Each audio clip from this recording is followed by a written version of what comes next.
Patrick Cooch from the Carlton Footy Club. You're listening to the Coaches Panel. James Walker here from the Brisbane Lions. Jason Johannesson from the Western Bulldogs. Luke Parker here from the Sydney Swans. It's Rory Sloane here from the Adelaide Crows, and you're listening to the Coaches Panel. Max Shaw, Melbourne Football Club. This is Nat Fyfe from the Fremantle Footy Club, and you're listening to the Coaches Panel. Hello, it's MJ from the Coaches Panel. Around about a week and a half till round one, and Richmond get the easiest 4 points they're going to get all year. I've assembled a large portion of the panel, though, for one of the big pre-season episodes. I've got Tim in the studio. Hello, buddy. G'day, how's it going? It's good to see you. The Fox is in the house. Hello. Is that for how many goals Tommy Lynch is going to kick next week? 5 people on the pod. Okay. And hello to the listeners. Yes, that's very, very true. Yes, we have assembled a large portion of the panel because I'm only halfway through introducing the team. I got Jimmy in. Hello, buddy. Hello, MJ. Hello, boys. Hello, listeners. How good's this? Yes, very, very good. And Rids, hello, mate. Hey, mate. Hey, you trying to jinx the Tigers or something? Mate, there is nothing to worry about. That is for certain. But Tiger fans, if in a week and a half it doesn't go your way, fight me. That's totally fine. Boys, the Marsh Preseason or Community Series or whatever you want to call it, the Ansett Cup, is done, and we cannot wait now between now and the next week and a bit till round one kicks off, and there is a ton of stuff to get to. There is questions from the Twitter army we want to get to, from our Patreons. They've done a heap of stuff. I want to talk injuries, helping people look at uniques, cash cows, rucks, and a whole heap of other stuff. But before we do it, let's go back to the Marsh pre-season games. And lads, I'm looking for a real simple thing from every single one of you. Jimmy, we'll go to you first. Who's a player that you've seen over these past 2.5, 3 weeks that you've cooled on because of what they've either delivered in scoring or role? And then a player that's really caught your eye and has either made their way in or really knocking the door down to get into your starting squad? Okay, well, I guess it wouldn't be a full panel podcast if at least one of us didn't ignore your instructions and go a little bit offbeat. So I'm looking at the Marsh series so far, and you're asking me for a player that I've called on, but there's a whole section of players that I've called on, and at this point in my salary formats, I don't think I'm picking anyone that we're classing as a top-tier premium defender. So talk me through, are we talking Lloyd, that sort of guys? Laird, Cooley, Silsily, all of those. I look at the dollars I've got to pay for them. I look at how they're playing, the players that impact on their role and how they play and how they score. And I just don't have the confidence in their scoring to start the season that I'd like to have and that maybe we've had before. And I don't know if it's maybe a year for a bit of changing of the guard, and there might be some new types that come through. Sure. But it's just, I don't want to pay that sort of money for those sort of players when I can spend that in other parts of the ground and have a lot more confidence in what I'm going to. Okay, so 2 questions. Well, 1 question, but kind of around it. Is it because of a perceived lack of cash cows, which we will talk about a little bit later on, or is it because you feel like there's guys that are $100K cheaper that you think are going to give you a pretty similar output, if not better? Yeah, that's it. And I mean, we look at the players like, say, for example, Dan Houston that everybody's really hot on at the moment. You've got Doherty coming back. You've got a Lockie Weller that I'm quite bullish is going to nudge that premium territory this year. Those sort of players that I feel spending a lot less at that point gives me an awful lot of money to spend elsewhere, where I can be more confident that I'll get that return. Yeah, sure, fair enough. All right, well, we'll talk about that a little bit later on, I'm sure, in some Patreon questions. What's a player or a line or an entire format, do what you like, mate, that you've decided, look, I think this guy's going to make his way into my team if he's not there already? Okay, there was a player I wanted to see play this preseason, and if he played and he moved the way I wanted him to, I was always going to pick him because I think a lot of us have forgotten how bloody good Lukosius is. And he played, and God, he looked good, and I've just put him straight in everywhere. I'm a big fan. Nice. Again, limited to the cash cow shortage, or because that DPP and just the scoring potential, you love what he can deliver? Yeah, more so that than the cash cow thing. He serves that role as well, given his price. We'll make some money out of him, presumably, if he goes okay. But it's as much for To me, I think he represents value, and with that flexibility in the dual position, that's very nice as well. All right, I like it. What about for you, Tim? Is there a player you've called on this pre-season and a player that you've built in confidence as the year's gone on? Yeah, so there's someone I was looking forward to watching from Port, and that's second-year guy Connor Rosie. So track watchers and Hinkley basically talking him up as just looking really good for a second year, playing a lot more through the midfield and just having a bit more class than others. And certainly has some moments. So he had one shot this weekend where he basically snaffled a handball that was way too hot for him, and just within half a second he'd snapped a goal from 40 metres, and that was ridiculous. But he just didn't really quite seem to get enough of the ball, go through the midfield enough, or just sort of faded out a bit much. So not to say that he looks like he's going to fall down as a player, more so might be a year too early for him to start putting him in the forward premium conversation for me. Okay, so you called a little on... Just Connor? in terms of starting him, because given his price, you need him to average pretty well. You need him to become a keeper, basically. Basically, you would, yeah. Okay. Yeah. All right, who's someone that you've grown to love a little bit more this pre-season? The big ruckman from West Coast, the constant tease, I suppose, in a way. Nat Newey, he's one of our sort of mid-price rucks in a way. Yes. And, particularly in Supercoach. I know he hasn't had big minutes this pre-season, but he's a bit of a points machine in Supercoach when he's fit, and he is fit at the moment. So it's going to be interesting looking at, do you take him? Do you take Sam Jacobs? I'm sure we'll have that sort of conversation later, but he's certainly a good chance in Supercoach. All right, I like it. I'm intrigued to get your take when we talk about rucks a little bit later on. Ritz, why don't you have the floor for the next 5 minutes and do what you like, because you phone people. Just do what you like. Yep, right. So I'm guessing I'm going to stay on track here. Let's try. So one guy I sort of called on the weekend, and it wasn't because of anything that he did. It was more because of the performances of the guys slightly cheaper than him, was Hugh Greenwood. Yeah. Yep, that's it. That's it. That's a fairly straight back from you, Rids, there. Well, Hugh Greenwood is priced slightly more or around across, depending on what format you're looking at. The Devon Smiths, the Jack Stephen, the Andrew Brayshaws, those types. I just can't justify Hugh Greenwood at even equal the value, if not slightly more. So yeah, I just think there's a big 2 in the forward line, potentially a big 3 if you talk about Toby. But then there's potentially 3, 4 really, really good options, a couple of 100,000 cheaper. Yeah, and there are some good ones. All right, fair enough. So Hugh's out the door. Who might be knocking on the selection table of Rids? Before I go one step further, another one that I might have cooled on a little bit is Josh Dunkley. Now, it's got nothing to do with Josh Dunkley or the way that he's played, because he's done everything I expected him to do. The thing is, though, Bontempelli's increased midfield time, and then that buy round scares me, because I just don't see how you don't start Josh Kelly or Canelio. So, and then McRae is also in the mix. Tom Mitchell's on that line as well. You just can't have 4 or 5, can you? Yeah, 5's doing it too much for me. 4, I feel like is about me topping out in round 14. Doing 5, I feel I'm going to die in that week otherwise. Well, yeah, 5 gives you the option of doing some strategic sideways trading through the buys, obviously. But 4 is a real tricky number, because you're tempted to do a sideways through the buys to get that extra premium score.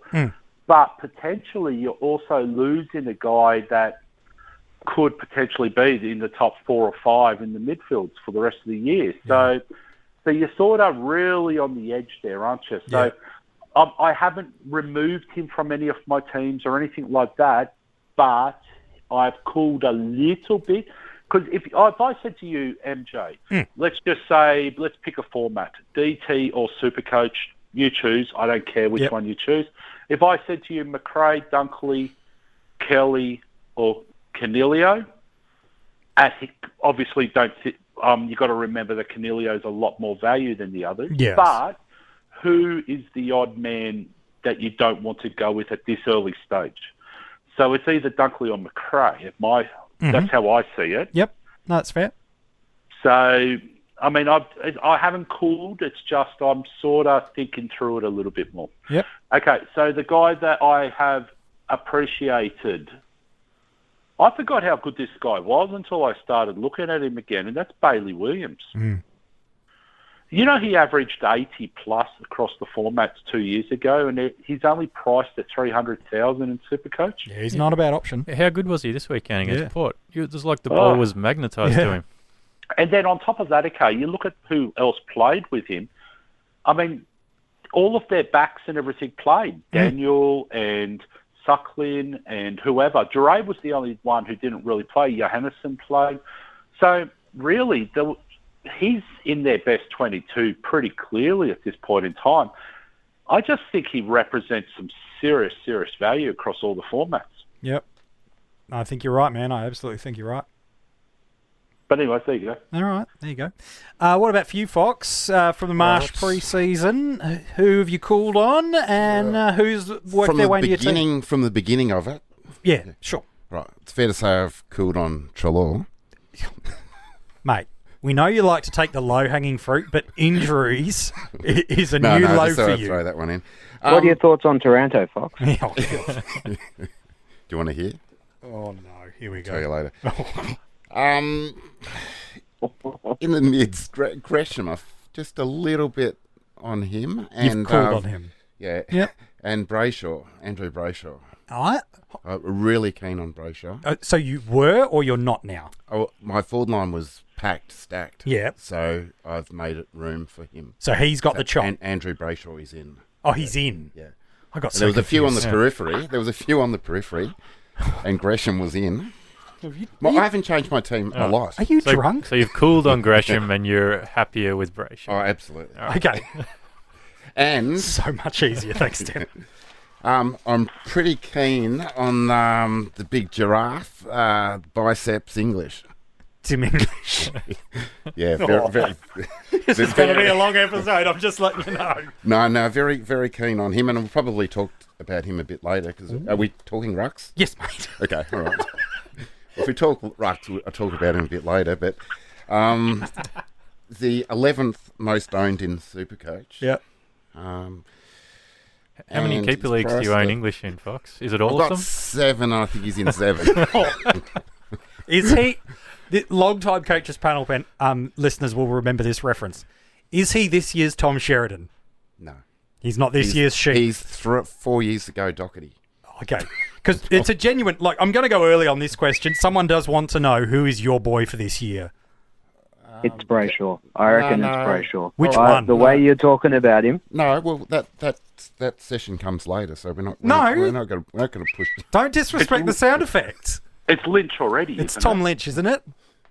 He goes pretty close. Okay, it's Tom Lynch. There you go. Fair enough. We might talk about him a bit later. I'm sure we'll find a way to talk about Well, him. when we're talking about the ruck. But yeah, English 82, 82.6 average last year. Yes. I think he can. Well, how many? 6 rucks went at 99.7 last year, so I think he can push into that territory. You think he's going 99? I think he might go 101. Ooh, okay, fair enough. So yeah, he'd be my one. He's your one? Yeah, he's really pushed in. All right. I like it, Fox. I like it very much. There you go. That is some of the panel's thoughts on the pre-season community series of the Marsh variety. And some players they like and some players not as keen on. Let's talk rucks, though. From this weekend, we did get to see Max play. And that is hugely relevant. There was a big question mark a couple of weeks ago. Will he play round 1? Will he not? And barring something drastically changing over the next 9 to 10 days, he should be named on those first round of selections and be a genuine starting squad candidate for a lot of coaches. But how we choose to structure up this year is fascinating. Not just because Mac's coming back from injury, but because there is some concern amongst the fantasy community that we're going to struggle for a little bit of cash generation, and we'll get to the cash cows a little bit later on. And so maybe we need to look elsewhere about how we get that done. So there's guys like Max Gawn. There's Brodie Grundy, that arguably barring something drastic changing on the injury front, the likely top 2 scoring rucks for the year. Then you've got the mid-price stepping stones of English, Jacobs. You could probably throw Nick Nat, the Tim you've alluded to earlier. Segler, you might like him for his ruck forward eligibility. Then you could go down to the cash generation options of Naismith and Fort, who had a pretty good game, at least for the half of the game he got against Essendon to wrap up the Marsh Community Series. Rids, I know every format needs a unique approach, but how should we be looking at our ruck divisions this year? Well, I reckon you should pick 2 to play on field. Now, I reckon that you've got to look at the value across all the lines, okay? So if you've got a guy that you're interested in, let's just say Bailey Williams in Dream Team at 448,000, and you can find someone at that same price level that you think is going to clearly average more, then obviously you're going to have to pick that guy. And I don't think that you should be, like, I think at years gone by, okay, it was a simple case of just pick Grundy, pick Gawn, and then worry about the rest as it falls, you know. But the reality of the situation is we really do have a very interesting and intriguing situation coming up where it looks like there's no bottom-priced rookies playing this year, like from round 1. So outside of the Curtis Taylors of the world who just pop up, you know, even the Zirk Thatcher, he's got a bit of a premium on him. So what was his name? Sorry, Rich? Zirk Thatcher. So yeah, so I mean, everyone seems to have a premium, don't they, that are going to get selected or on the fringe of selection, even to the point where it's Green, Stevens, Noah Anderson, Matt Rao, you know, and so on and so forth. So you're just going to have to be very, very careful, because the last thing you want, okay, is to go too mid-price and then have to go heavy on the upgrades. Now, the other thing that I find interesting is you can almost limit. So let's just say Grundy and Gawn go at 120 a game for the first 10 weeks, okay? So if you can get a Jacobs or even say, well, we won't go Naismith because, like, I mean, that's pushing it. But Nick Nat, okay, look at Nick Nat. So he's 200,000 or 300,000 cheaper in Supercoach than those big guys. Yeah. He's got he'll go 100 plus if he stays on the field, and he only needs to play 65% of game time to do that. So is it a risk? Is it not a risk? That's everyone to work out themselves. But you're going to have to really, really consider and not just lock those 2 in. Because I can tell you now, I've had to play around quite a bit in the last week or so. If you have those 2, every line looks thin. Yeah. Especially the bench. Yeah, and look, it's thin on the basement cows. You've alluded to that, and we'll talk more in depth in that in a moment. Tim, can you go a mid-price ruck approach? Maybe in AFL Fantasy, it's a little bit different with the multiple trades a week, use them or lose them. But in the more limited trades, is that too risky, even though we've got these great, you know, mid-price stepping stone options that look like they're going to score well for us? So you mean basically having 2 mid-prices? Yeah, so like a Nick Nat, an English, a Jacobs, like ignoring both the big boys. Can you go that? I know you can, but is that too risky? No, I don't think so. But as Rid said, it's across the whole team. So it depends on who you've got in positions in the rest of your team. Sure. So, you know, most teams would have at least a couple of mid-prices so far on the looks of this team. So if you've got a couple and they're both in your ruck, I don't think it's necessarily a problem. You just need to have plans for things, as with everything. You know, you don't want them, if they're going to get injured, that they're both going in the same week. But those mid-prices, aside from Nick Nat, aren't really injury-prone as such. That's not the reason they're cheap anyway. Yeah. It's sort of been, you know, English is on the up and Jacobs has been out of favour, so it's different reasons now that they seem to be scoring better than they were last year. So, look, I don't mind it the way that we're going. I mean, as you say, we'll touch on the rookies later, but in terms of total team building, I'm sure a lot of people will do it, especially after this week. Yeah. And look, Supercoach is going to be a really interesting one because Grundy and Gawn's scoring in that is so high. Yeah. I know it is in fantasy too, but in Supercoach they are like a clear top 2. But at the same time, like Nick Nat especially, and Jacobs for his value could also potentially go 90, 100 average in Supercoach. Yeah, and it's what you do with that remaining 300,000 to 400,000 that you save per player. You could really maximise those scoring outputs. Now, yes, you're probably going to have to upgrade potentially with some trades through there potentially, but it'd be a fascinating thing to see a coach going a mid-price ruck structure across all formats. I don't know if I could do it, but gosh, I'd be fascinated by it. Jimmy, I'm curious with you. There is one potentially great value option that's right down the bottom of the tree in terms of rucks, and that is Sam Naismith. As an R3, it's probably a little bit too pricey, paying for the insurance of him. Are you concerned that if he was at R2, even though it's going to maximise some points on fields, are you concerned that if the scoring experiment fails, you're kind of boxed into a corner with him? Yeah, look, I think I don't like him as a starting point, and so I'm not too inclined to go that way. But just thinking from a strategic point of view, if you've got him, you've got a plan to have not in the team before too long, because it's not something that's going to be sustainable. And his scoring, I'm not convinced is going to be at that sort of level. But ultimately, and coming back to what Rids and Tim were saying before, I think what we've got to consider is treating him, regardless of what line he's on. And I think we get trapped into thinking, okay, we've got rucks and we've got mids and we've got backs and we have to treat them all differently. If we're looking at that total overall team structure, it's not just Naismith at R2, how's he scoring? That's a rookie spot. Is he better than a rookie that you'd have on a different line? Yes, no, maybe. And if he gets injured or if he finds himself not playing for whatever other reason, is there a way to get a different player on field there? That's where you're either going to have to potentially pull a trade earlier than you'd like. Maybe you've got, for argument's sake, a Segler in your forward line and Darcy Cameron at your R3, and you can switch him in that way. I don't know, but I think if you're going to go that way with your R2 position, it's potentially a huge reward, but it's a huge risk as well, I think. Yeah, and MJ, can I just butt in for one sec?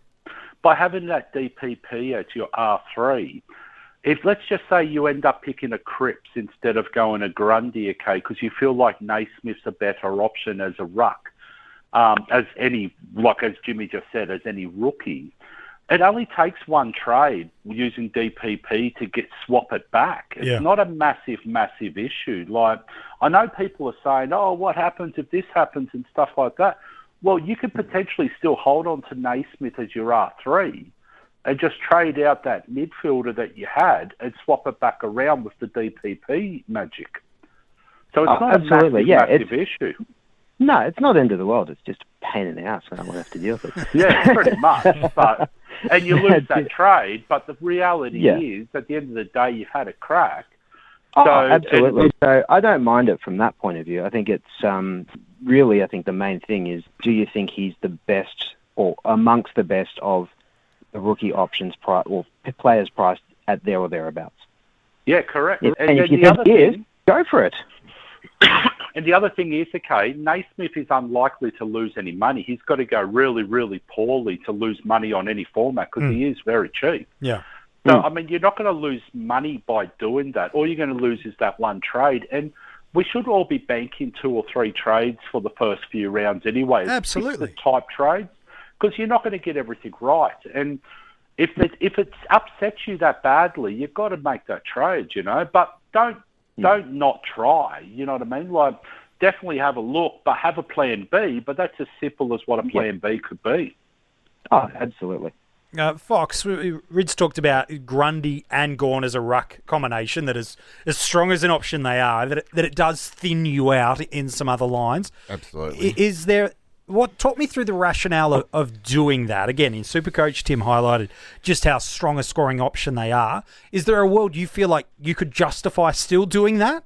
Or no matter what in your mind, you've got to take the value options this year? Supercoach would be the format that you'd want both of them in because they're such high scorers. But, the thinning of the lines, do you want to know what I'm... We're here now, Okay, all right. Well, R1, I think it has to be Grundy. Okay. Because of the VC, the option. Sure. Of VCing him early. First. You wouldn't do that with Gawn over him in Supercoach? I don't know if his games are as early as. Okay, sure. Okay, so there's the structure. I know of the Collingwood play fixture. a lot of early games, so yeah, I think it's like 7 pre-Saturday night games out of the first 7. So hence he would be my R1. Yep. You in a world that's perfect, you would want Gawn in your starting squad. Yeah. But can you do it? I can't do it. Okay. So Fox. So in round 1, West Coast play Melbourne in the last game of the round.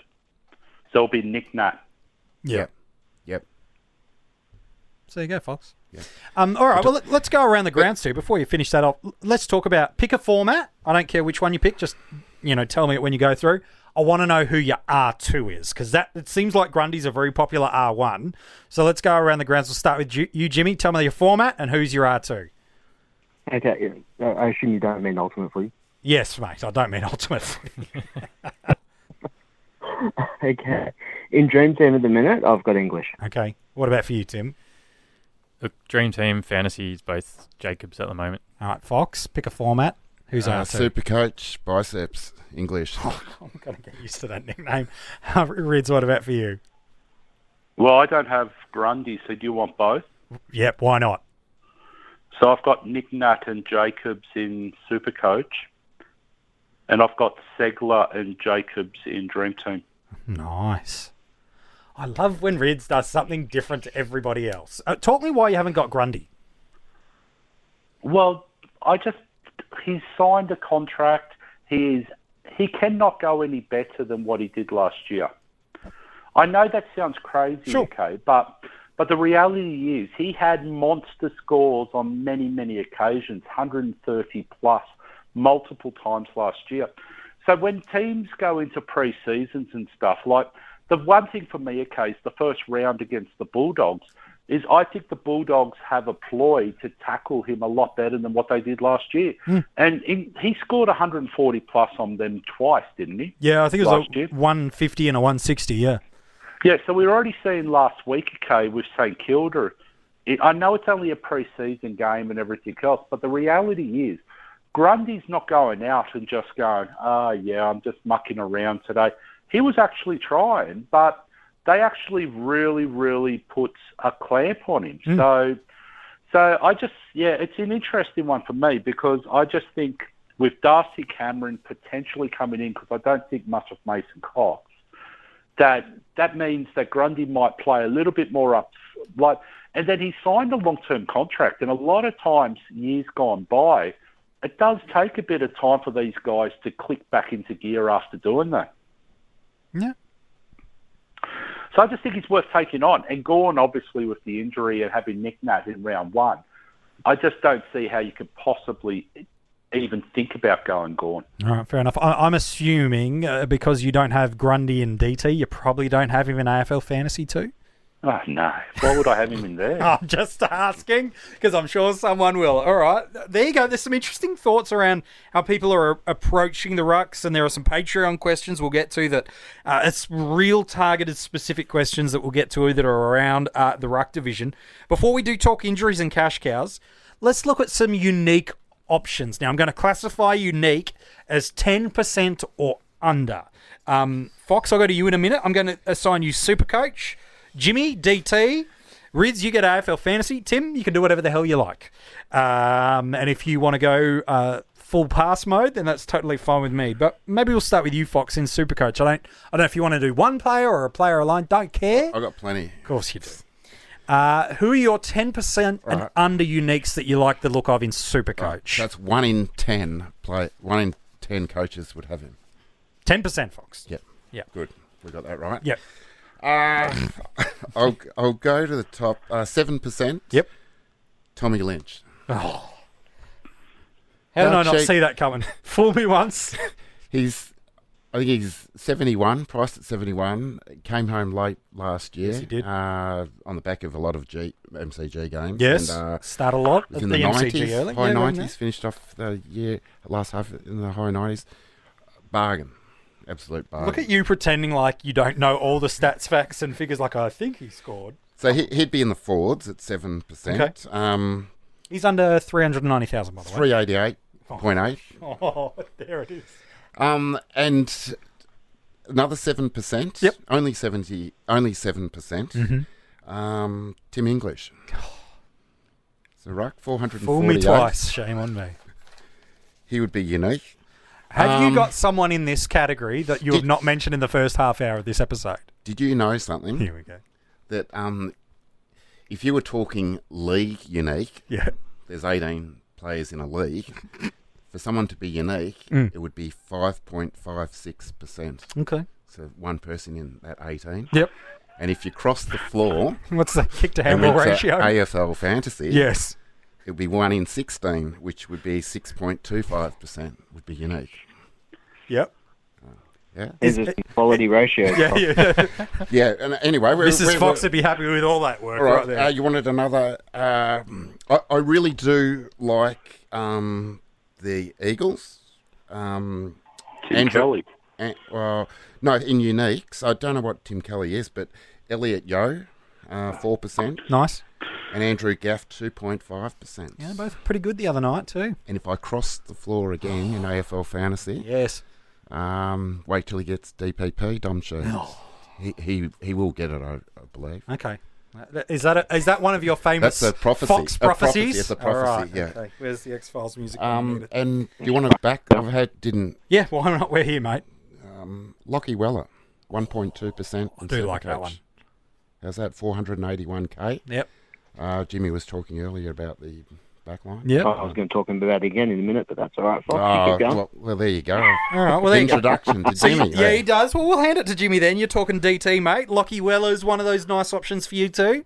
He is. He's in 1% of teams in Dream Team at the minute, mine included. I'm a big fan. Big fan. He mentioned Gaff as well, Fox. Thank you. He's in 8% of Dream Team at the minute, and I think that's probably the format where he's most suited. And with Kelly coming in, and it all just looks very, very nice for him at the moment. He played very well over the last couple of weeks, which we don't take too much notice of the numbers, but I like the way that it all seems set up for him at the minute. Mm-hmm. And then I've got two forwards I wanted to quickly mention, one of which is at 8% at the minute. And last year when he had an opportunity to play a little bit of midfield time, he went a little bit ballistic, and that's Toby Green. Sitting at only 8% of teams, which surprised me a little bit. I think everyone's just kind of locked in Whitfield and Dusty and moved on a little further down. But I find that intriguing. But a little more intriguing and a little bit more offbeat, if you want to go that kind of way, is Darcy McPherson in 4% of teams at the minute. What do you think he can do for us this year? Look, he was solid last year, probably more a better draft still than anything else. And I was a little surprised he maintained forward status, truth be told, when the positions came out late in 2019. What do you think his ceiling, maybe not his ceiling, what do you think is his average range that we could get from him this year? Oh, look, pick a number out of a hat. I don't know. No, look, he's... I like him. I don't think he's the most talented or effective footballers going around, but he certainly knows how to find it, and that's not such a bad thing from a Dream Team point of view. And I do mean specifically for the DT style of scoring more so than perhaps your super coach. But when you open up your forward line on an empty team sheet, which is a thing that I think we should all do at this time of year, and you're scrolling through the names at the top of that list of forwards, he's pretty close to the top at the minute after his 2019 season. There's not many that had a better average. And so when you take that into account, and Gold Coast have restructured their midfield this year, of course, with some new faces and some new kids. But if the Marsh games are anything to go by, and of course they're not, but he seemed to be still in the thick of it again. So I haven't locked him in, but I'm intrigued. I like it. There's some good names through there. Rids in AFL Fantasy, who are some guys that have an ownership of 10% or under that you like the look of so far? Okay, so I thought you said 2%. Oh, even better, mate. I found them anyway because they're already in my team. Beautiful. So I've got to do one on each line like everyone else. The first one is the defender, Zach Tui. Ooh. He's in 1.12% of teams. He's actually priced $507,000 in AFL Fantasy, and only averaged 68. So I actually think he's looking really good in this last couple of games. So I saw him in the State of Origin on today's game, and he's moving as freely as I've ever seen him move. So I actually think he's well worth having a look at. I like it. Midfield. Are we happy to go to the midfield now? Yeah. I got a guy in 1.97% of teams, and I reckon he was in less than 1% before last weekend, and that's Jack Viney. Oh, yes.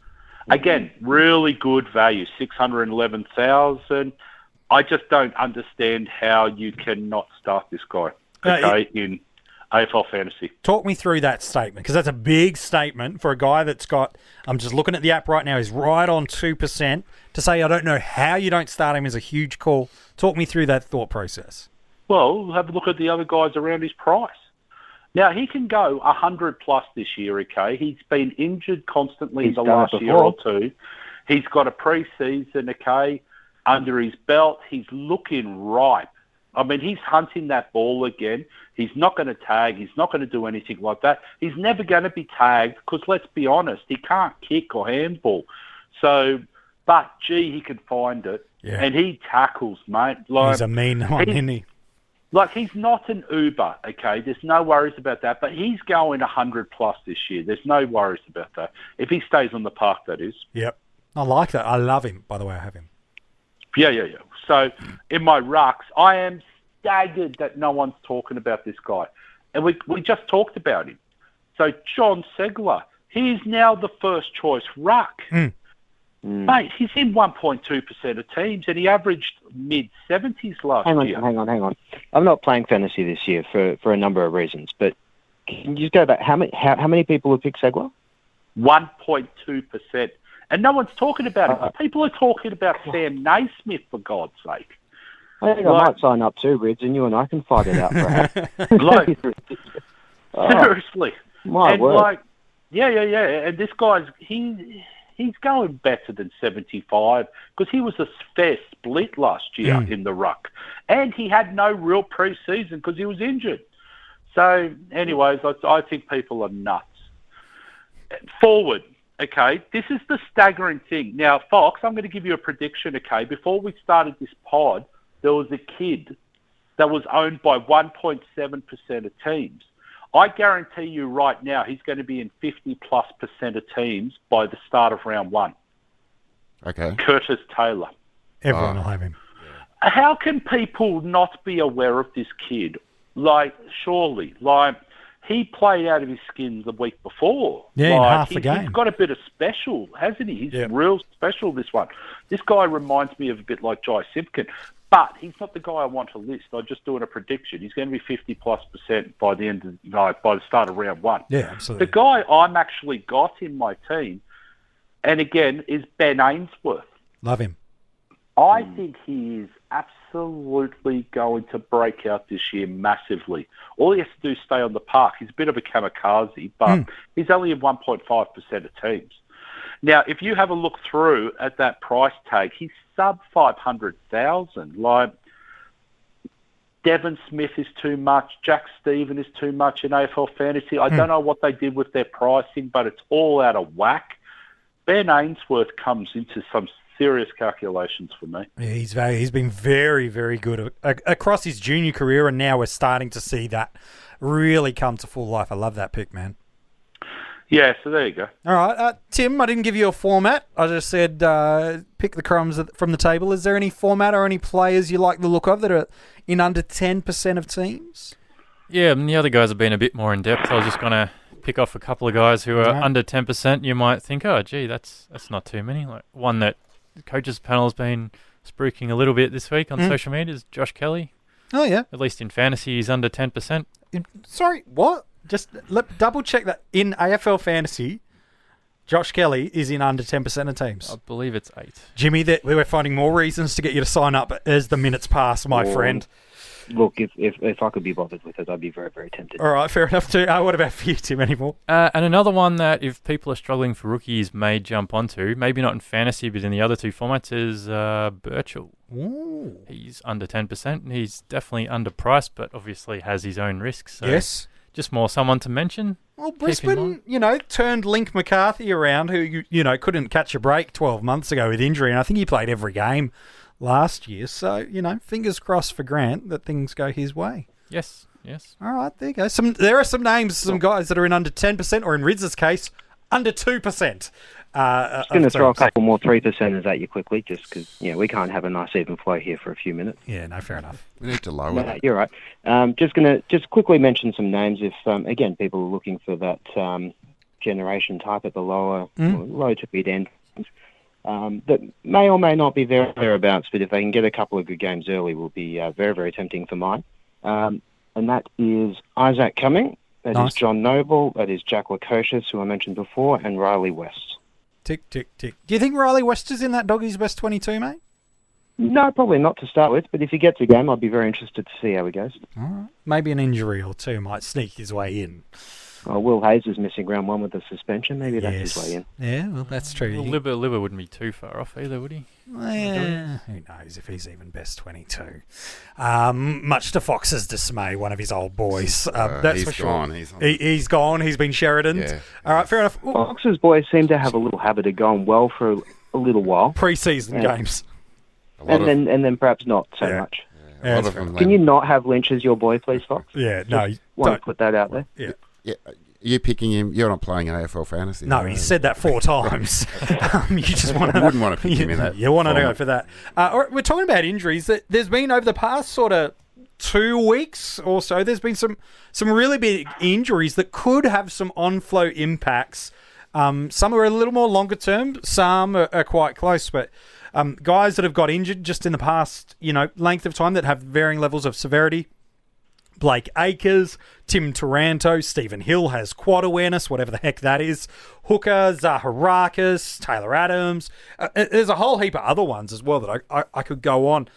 Rids, is there some players that you can see with some of those injuries, and maybe I didn't list all of the really relevant ones, but are there some guys that now could present some opportunities for us, whether they're cows or positional changes, that could really help us as fantasy coaches moving into 2020? So there's a couple of that really stand out at the moment. So Jimmy just mentioned one, Isaac Cumming. Yeah. So he isn't actually coming. He's arrived. Yeah. There you go. Boom, boom. But Zach Williams... There were many jokes you could have gone with there, Riz, and I'm glad you picked that one. For the sake of the explicit tick, I'm glad you stayed there. Well, yeah. So, I mean, it is only 9:30 at night. So 10:30, 11 o'clock, we can get to the other versions. But the fact of the matter is, Zach Williams, he's not playing at the moment. He's definitely best 22, obviously. How does he impact coming? Is it from round 1, round 2, and so on and so forth? And we know that Cumming has had a big rap on him for a few years now, but he hasn't actually come out and produced anything. So the other guy I want to talk about is Zerk Thatcher. No. So Carl Hooker. I know Carl Hooker's not relevant, okay, but the fact of the matter is he's still got to come back into this team. So he's about 4 to 6 weeks away. Yep. What impact does he have on the Zerk Thatcher? And the last guy is your guy, McCasey. Yeah, so Fisher McCasey. Duday's coming back at some stage in the next couple of weeks? Yeah, I'd expect if he'll probably more than likely come back through the Sandford would be my guess. Yeah, so, I mean, there is potential, though, that the kid loses his spot to the Duday. There is. I think Kelly's more likely in trouble, but there is a possibility. There is definitely a possibility. So just be cautious, because if you have all 3 of those guys in the team, and then even a Dylan Robertson, who we know that the Saints have gone really heavy with their tools this year. So, they brought in Dougal Howard. Robertson's back. They got Carlisle. They found a guy in Wilkie last year. They kept, I don't know why they bothered, but they kept Nathan Brown on the list. They got Josh Battle, who played back and is likely to now not even be named for round 1. Yeah. So they've got an absolute plethora. It's a monopoly. It's a monopoly on defenders who aren't actually any good, but are good enough to play for St Kilda.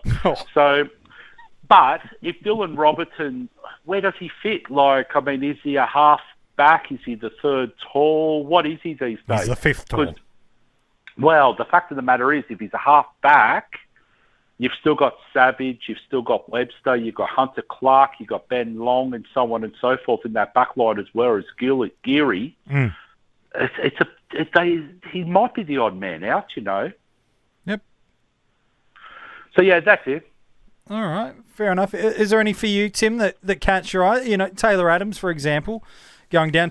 Adam Treloar going down again at the time of recording. Nothing's really come out too much about Taylor Adams at this stage in terms of severity. We do know we'll have Treloar out for at least round one. Who's going to get a little bit of that midfield opportunity through there, man? Well, the guys that Bucks has been talking up in the last few weeks, he basically says, expect Callum Brown a little bit. Yep. Expect Jamie Elliott. He said Jamie Elliott several times. Expect him to get more midfield time, more centre bounce time. So, look, I think he did start to do that a few years ago and just before all of his injury troubles. So, whether that continues or not, or, Braden Sire seems not to be a bit there at the moment. In there, Rupert Wills is a bit more of the centre bounce guy at the moment. He's sort of low volume possessions, high volume tackles guy. Yep.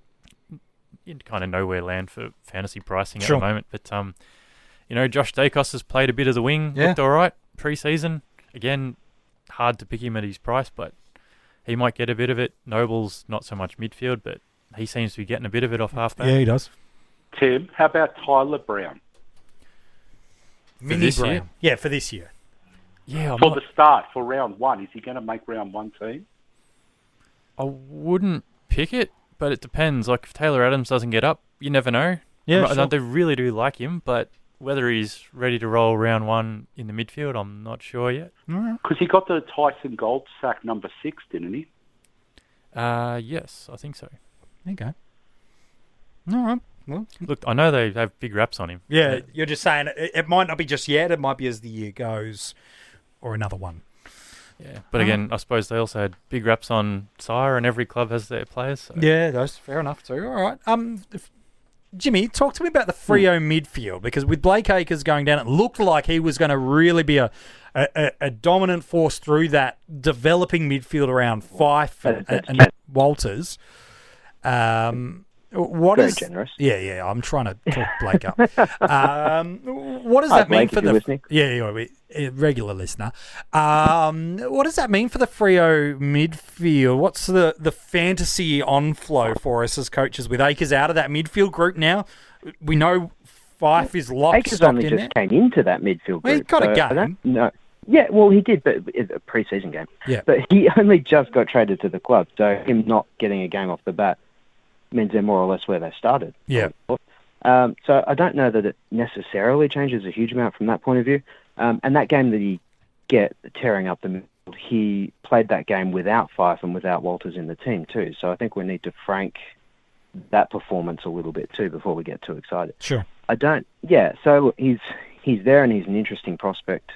Perhaps when he does come back, if you're keen on him, maybe more draft relevant with him at the amount of time he's going to miss in salary now. But I don't know too much about that. Like Fox, I'm a fan of Brayshaw there, and hopefully he'll get the opportunity to shine now. Darcy Tucker as well, but beyond that, I don't know that there's a huge amount of relevance from that point of view. Maybe some of those the new kids they've got, Young and Sarong, maybe get a bit more of an opportunity early than they might have if someone else was in that queue, but if I was Freo, I would have been playing them first anyway. No, fair enough. Fox, one of the big injuries that we haven't talked a whole chunk about in the preseason just yet was Tim Taranto. He's now out until the multi-bye rounds. Yep. We know Callum Ward will likely miss the first 4 to 5 rounds of the AFL season, just kind of building up that fitness base before he's let loose through that GWS midfield. Who do you think's going to pick up some of those extra midfield rotations? I assume it's not just a one person. Who would know? Oh, I'm asking who you think. There's a plethora of guys that could go through there, and a few of them are rookies. Yes. Expensive rookies, but that's all the rookies we got this year. Yeah, they are rookies, but I think they all have a piece of the pie. So when you say they all, Toby Green. Yeah, Toby Green will get a little bit Green. wrong. Yeah, the other Green without the Hately? E. Jackson Hately? Yeah, Hately. Maybe how's Caldwell at the moment? Is he? He's He's fit. pressing? He didn't play. He's pressing. I don't know if they'll find room for him, but he's pressing. Well, he's also on the. Well, the other thing to look at too, just to step in there, if I may, is if we look at the team the Giants were fielding towards the end of last year, or what their best 22 might have been. If there's not only is Taranto out, Ward's still a little while away. Tomlinson's gone as well, of course. There's a little bit of room for some players to come in. Yeah, Zach Williams isn't fit right now at the moment. They might throw things around a little bit too. You know, do you think they would with maybe De Boer? Do you think they'd? I think he stays as a tagger, man. But they might throw him around a little. To where? Oh, well, they may not tag 1 week. Yeah, I don't see that. So it might be. Why wouldn't you tag? If you've got De Boer, he is shown countless years at GWS, and even in the forward line when he was at Freo, his stronger skill set is negating an opposition player. Okay. They've got the ball winners. All right, well, maybe they won't. They've got O'Halloran, who's not getting a chance. There's so many there. There is a plethora of them. That question's loaded. It's just. It is. I wanted to screw you over for the amount of times you've mentioned Tim English. I couldn't answer it. All right, fair enough. Look, we've danced around the subject of cash cows enough. And Rids, I'm going to go to you in a second around this. There's a perception, whether it's real or not, is another thing. And the good news for Patreons, you'll get our exclusive cash cow article and guide that is going to help you through. That is around 70, 80 pages and an exclusive podcast. So make sure you jump on the Patreon army to get that, where you get our exclusive in-depth thoughts on that. But is it a fair thought or statement, Rids, to say that we are struggling for cash cows in 2020? No, I don't think so. Why is that? Because there's a genuine consensus on, again, it's dangerous to go through Twitter, but there is a genuine consensus we're struggling for cows in 2020. Yeah, but the same people on Twitter are running out and buying toilet rolls because the coronavirus is coming. Why would we listen to them? I'm just saying, mate. They're the fools that voted in ScoMo. like, at the end of the day, okay, how many rookies do we need? Like, we've got some seriously valued option. We got Sam Doherty, okay, across the formats at $200,000 less than what he should be. We got Dan Houston, who's a serious option. Canelio is $100,000, at least $100,000 cheaper across all the formats. We got Sam Jacobs. We got John Segler. Do you want me to keep listing? Yes, Devin please. Smith, Andrew Brayshaw, Jack Stephen. You've got to have a counter argument at some point in time. How many rookies do people want? 25. Like, don't get me wrong, okay. The reality is this is the season not to have the 170 or 160,000 guys, because we can afford to have the premium rookies. Yeah. We can afford Matt Rao, Noah Anderson, Tom Green. Like, I mean, I don't understand it. Like, people were scoffing when, like, Pickett was number 2 or something. Guess what, guys? He is that relevant this year. He's the only midfielder that's going to be 160,000 in Dream Team, 170,000 in AF. You know, that's going to play week in, week out. Yeah. So even on the weekend, okay, let's just have a better look at this. We had Zerk. He appeared out of nowhere, rightio, and he's actually relevant now. He's around the premium rookie price. We got guys like Isaac Cumming, okay? We got Noble. Yep. We got guys like Brander who are floating around. Robertson is at least 50%, if not greater discount than what we would get normally. Like, I just think people have lost the plot. And I reckon if you look at Twitter, there's just a whole heap of psychos on there. So that's why I'm not on it anymore. Yeah, there are a couple of others who jumped out recently, like you said. Like, I think the Bombers have been talking up Zerk Thatcher for a few weeks. No. Say it properly. Zerk Thatcher. Thank you. But like you said, Curtis Taylor. There was Jeremy Sharp for the Suns might be all right. Yeah. Buderick we saw last week. He went on his head in the second half. Sharp. No, we don't. It's like, even for North Melbourne, okay, Jack Mahoney did some really cool things. Yep. Dylan Stevens had a really good last half today.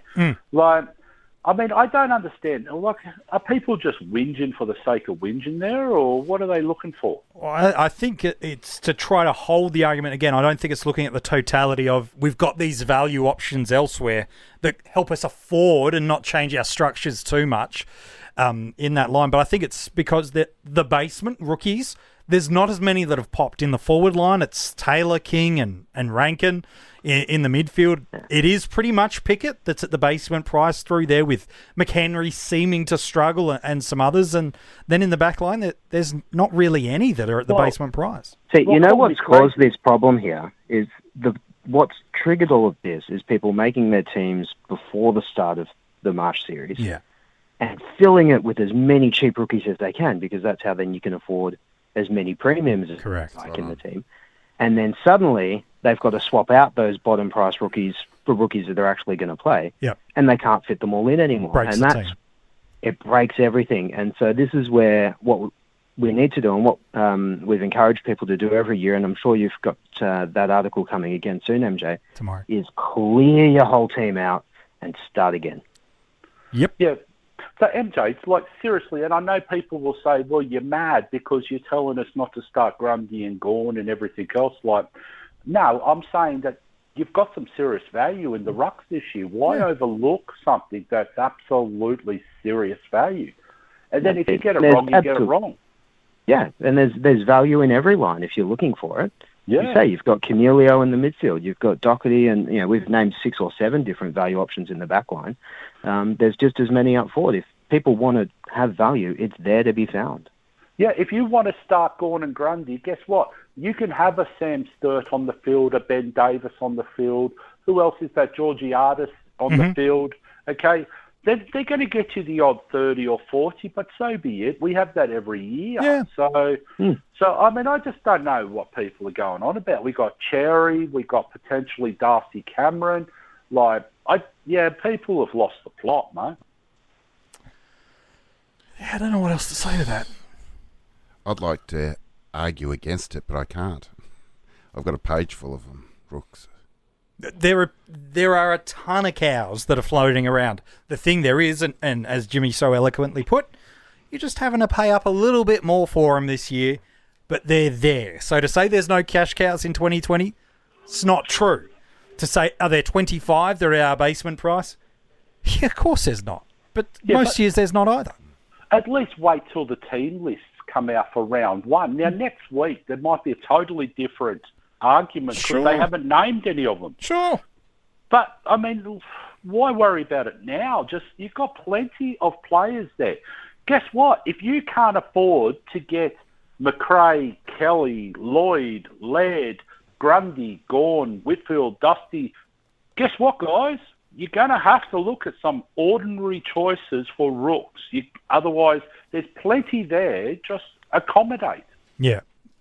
So you're not advocating for skimping on premiums. You're advocating for the way to get your side is what? I don't understand what skimping for premiums means, because when you asked me on the chat, I was like, huh? The fact of the matter is, we start this every year. It's very, very rare that you start the same premium, the highest price premium on the line, because at the end of the day, they're coming off a massive season. Like, there's no guarantee they come out and do that again this season. So McRae, potentially, yes. Like, Grundy, Gawn are obviously the exception to the rule. Lloyd is an exception. Whitfield wasn't even in the forward line last year. So, and if you look back to this time last year, Whitfield wasn't even an option being spoken about in the back line until he got crazy and went nuts. It was all about Laird and Lloyd and everyone else. So this is what I'm saying. There's always changes. Like, we saw it years ago, okay, when Sandilands and Cox, and then suddenly someone would jump out in the rucks or someone would jump out in the...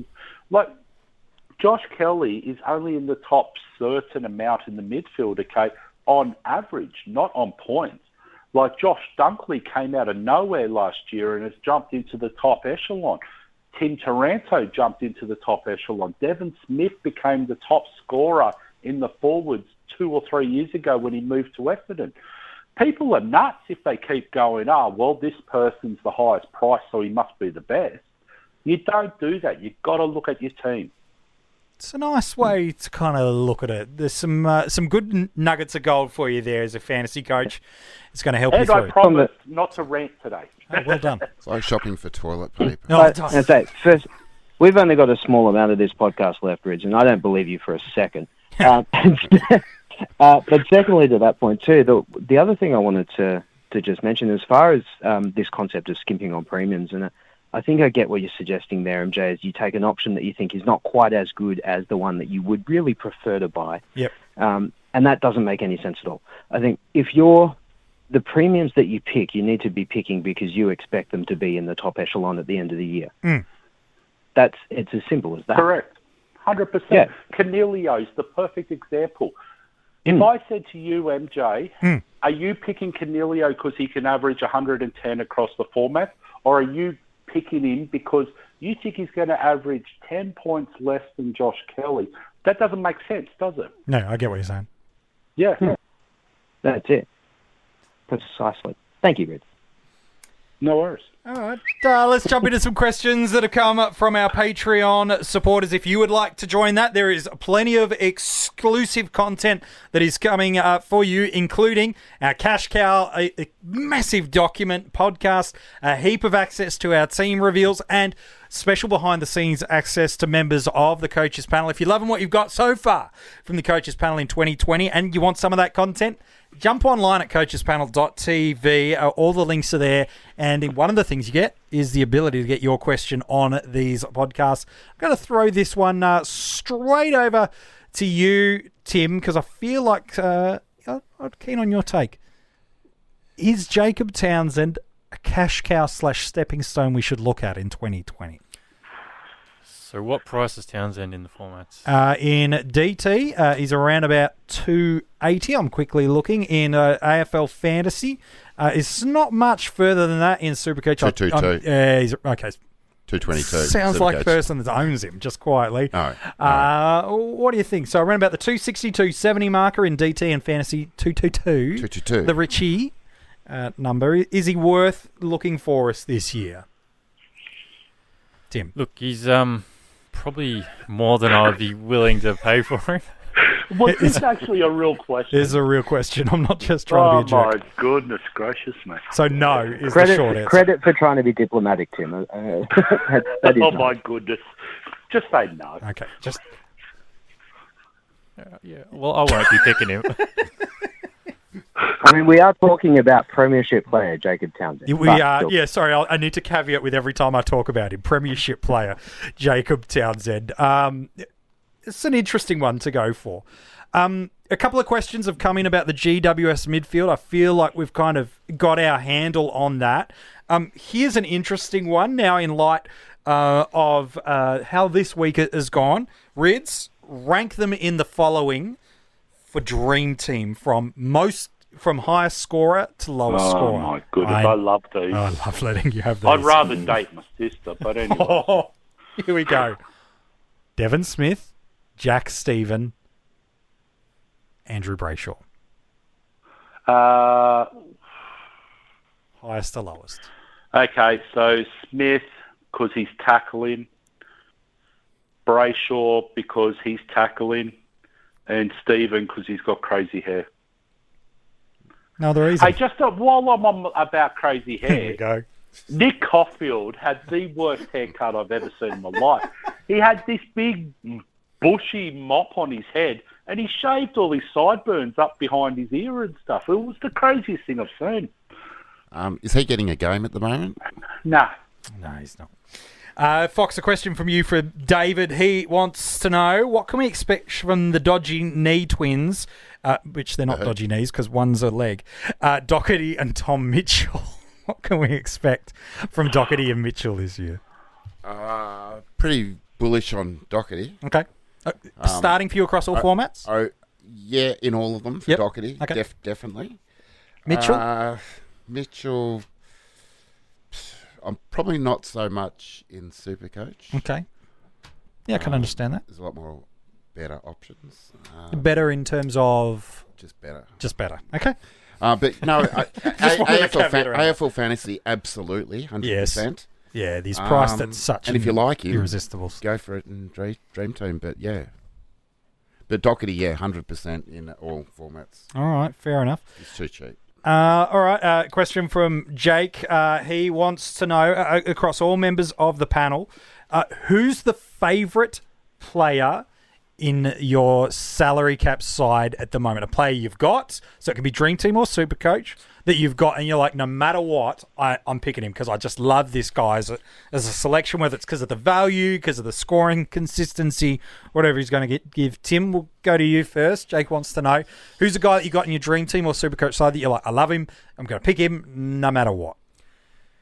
All right, well, the guy that I would have to say for that, I feel like I'm stealing other people's thunder because you guys have been more high on him than me. Zerk Thatcher. Josh Kelly. Josh Kelly, nice. It's just, he's scoring when he's been fit is just unreal. Yeah. And who's to say he's not even still on the up, potentially? Yeah. Just pick him. Yes. All formats. Fox, for you? I can't do it. I'm feeling like that little girl on the Nando's ad. You know? Are these the two people you've already said? Is it Nando's? The Nando's, not Nando's. Is it Nando's. Nando's, whatever it is. What are you from Brighton? Fancy pants. Let me guess. English and Lynch? Yeah, you got it. Yeah, fair enough. Who would have thought? Tommy English and biceps. Tommy English. You've merged them into a new person. Someone on Photoshop. Get You wanted onto it that. in one. You wanted one. I did. That's fine. Jimmy, for you? For me, I'm looking at the other end of the field, and these two, as long as they're named round one, I'm absolutely picking them and no one's talking me out of it, and that's Lukosius and Sharp. A couple of Gold Coast Sun boys, and I just love them both. Nice picks. You reckon Sharp's in that best 22? Again, he'd be very, very fringe at this point, but I've loved what I've seen from him so far, and I'd love to see them give him a good shot at it. Jimmy, how many times have you got him in your keeper league? How many keeper leagues? I've got him in all of them. Yeah, that's easy, the English. What about for you, Rids? There's one more question to go after this one. Yeah, so this one's obvious. Mr. Pickett and Mr. Dusty. Yeah, nice. Pair of Tigers. Well, obviously Josh Kelly as well. Yes, but I didn't want to repeat, otherwise that'd be boring. All right, fair enough. One last question across all panel members. Give us one player that up until now you have not talked about on any podcast or article that you're bullish on in 2020. Jesus. Who asked that? Nick asked that one. Nick. I didn't quite get that question. Somebody. Back the cupboard. Yeah, it does. Somebody that you are bullish on that you haven't talked about much so far in the pre-season. So that rules out, just so you know, Fox. English and Lynch are out. I'm struggling now. Tim, is there someone you're pretty bullish on that you've not talked about too much so far in the pre-season? Not really. I mean, that's why we give the podcast gold over the pre-season. So there's no one hidden away in the cupboard that you're just stashing for yourself? Well, I guess the guy I said before would, as of a few weeks ago, is like just checking out Connor Rosie, but I wouldn't go as far as to start him anymore. So okay. Potentially, could he? Yeah, but yep. I wouldn't say he's hidden gold at the moment. No, he's not. Has anyone got some hidden gold that they haven't dropped yet? Or are we going to... Yeah, go on. No, I'm not going to. No, okay. I mentioned him earlier, Jack Viney. There you go. But I think he's only AFL fantasy. Yeah. But, okay, so the guys I haven't really talked about, okay, and that I'm absolutely more than bullish on, is I am absolutely staggered there's this anti-Jake Lloyd thing happening at the moment. So I think he is your number one defender. I think you can start with him and you just lock him in and you just move on. The other guy is Andrew Brayshaw. I haven't been really talking about him much. Everyone else has. Well, I'm not on, what did you call it, the Twitter army or whatever. Patreon. Well, yeah, the coronavirus toilet roll army. Like, I haven't been on that for years now, but Andrew Brayshaw, geez, he looks special, doesn't he? Yeah, he's a good player. He's a good kid. Yeah, so I don't want to talk about him again, because everyone else is. Yeah, no, fair enough. And I did mention Segler earlier. You did mention Segs. Go on, Fox. I do have one. Here we go. Do we need to say premiership actually, player at the start of this I've got one for a keeper league. Okay, yeah, good. The one, Sam Walsh, I still reckon he's good value. Okay. Sam Walsh. I don't think anyone's heard of him in a keeper league. No one's talked about him at all. This isn't the keeper league. This is the. Get him cheap. No, this is the Salary Cup. Yeah. Okay. Right. The keeper league one was Sparkle Narkle. Oh. I was having such a good episode until Quentin Narkle got dropped. I'm surprised you did. You've been talking about Tim Kelly for weeks, Fox. Come on, mate. Yeah, I've talked about him though. So, I mean, I reckon he's one to absolutely look at for Supercoach, isn't he? He's actually in my team. Ooh, Fox So with I have little talked about him. sneaky drops on the way through. Some nice work. All right, there you go. I don't mind it. I don't mind both those options. Of course, how many teams have you got Quentin Narkle in your keeper league, Fox? Just to wrap the episode. Trying to get him off Jimmy in one. Trying to get him back. Okay. He's more keener than I am. You should have kept him, Fox, instead of delisting him. Just should have had him, and you should have kept him. All right, well, that is us done and dusted for this episode. The good news is, in just a couple of days, another episode is dropping where you are going to hear from some of the AFL captains. Yep, I'm heading down to the AFL Media Captains Day, and I'm going to get from you, from the players, from their skippers, or the club's designated player they send, where we can ask them directly from them. Where are their cows coming from? Who's structuring up? Is what we've seen in the Marsh series accurate? We'll have some fun with some of the players as well. Tim, as always, a pleasure, mate. Yep, cheers. Fox, nice to have you in the studio too. Yep, thanks, guys. Bye. The Quentin Narkle owner, thank you, Jimmy. No, very welcome. I'm not missing another one. If I got that thing the other night, Yeah. All right. Thanks for having me back. All right, fair enough. And Rids, mate, always a pleasure. Hey, quick question. Have we ever had Cochin on the intro to this podcast thing? You know how they have, hello, I am blah, blah, blah from the coach. If Zerk Thatcher's there, I'll get him for you, Rids. Zerk Thatcher and Cochin. Can you imagine if Zerk Thatcher is sent down by Essendon to the Captain's Day? Well, everyone else is injured. He may very well be the next one in line. If the Bombers send him down, you got to start with him. I promise, if Zerk Thatcher is there, he will be on the episode. Zerk! But what about Cotton? Yes, I'll go to Trent. Please. That's the only thing that would make my life complete. All right, fine. Trent, we're heading after you at the Media Day. And there's plenty more content dropping at coachespanel.tv. Just days away from the start of your 2020 fantasy season. And there is a heap of stuff left to talk about.